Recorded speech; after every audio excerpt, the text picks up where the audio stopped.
Spring this year has come gently. It came on the heels of historic amounts of snow for where I live. It came on the wings of butterflies drinking nectar from flowers. It came in heavy rains, drenching the earth with much needed water. It came in warm sunshine. It came like a silent symphony of photosynthesis and pollination.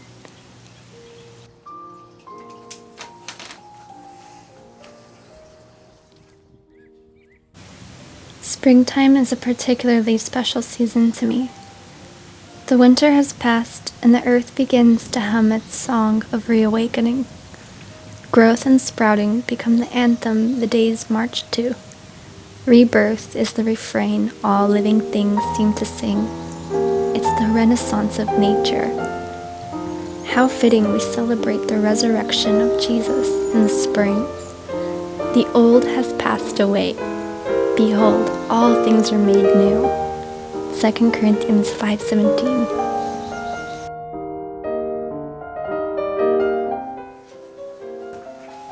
One of the best parts about spring is being able to open up every window so the house can breathe again after a long enclosed winter.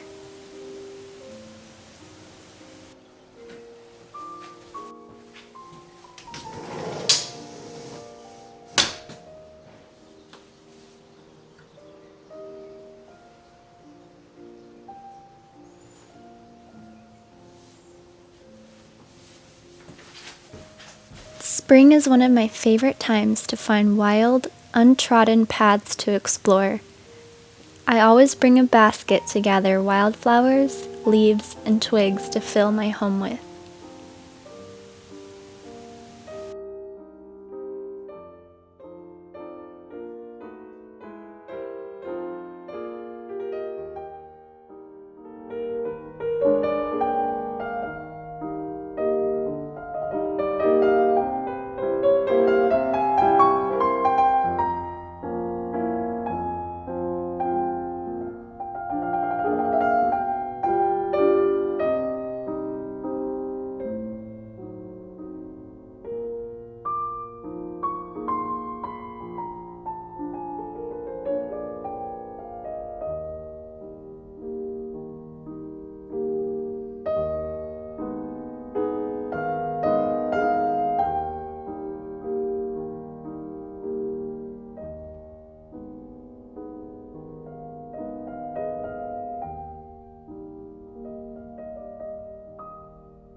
And here's everything I collected from today's adventure, plus some lavender and rosemary that I cut from my garden.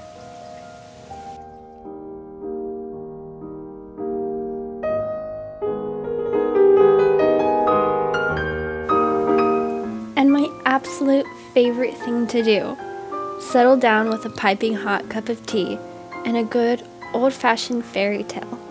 I'm currently working through Alice's Adventures in Wonderland. Fairy tales are an essential part of life for me, but especially during the spring, because they inspire and exhilarate my imagination, which helps fuel my creativity. In the words of Albert Einstein, imagination is more important than knowledge. Knowledge is limited.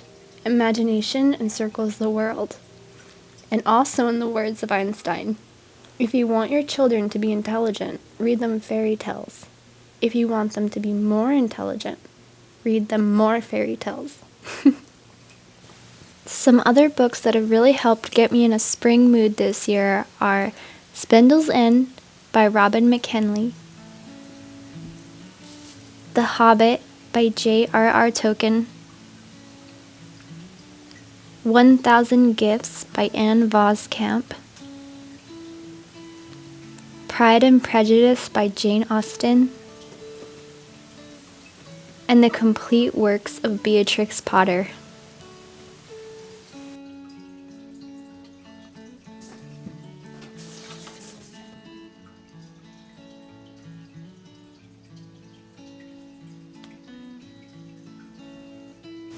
I especially love this Beatrix Potter book. I think the illustrations inside are so luscious and beautiful, and they remind me of when I was younger and my family and I lived in England.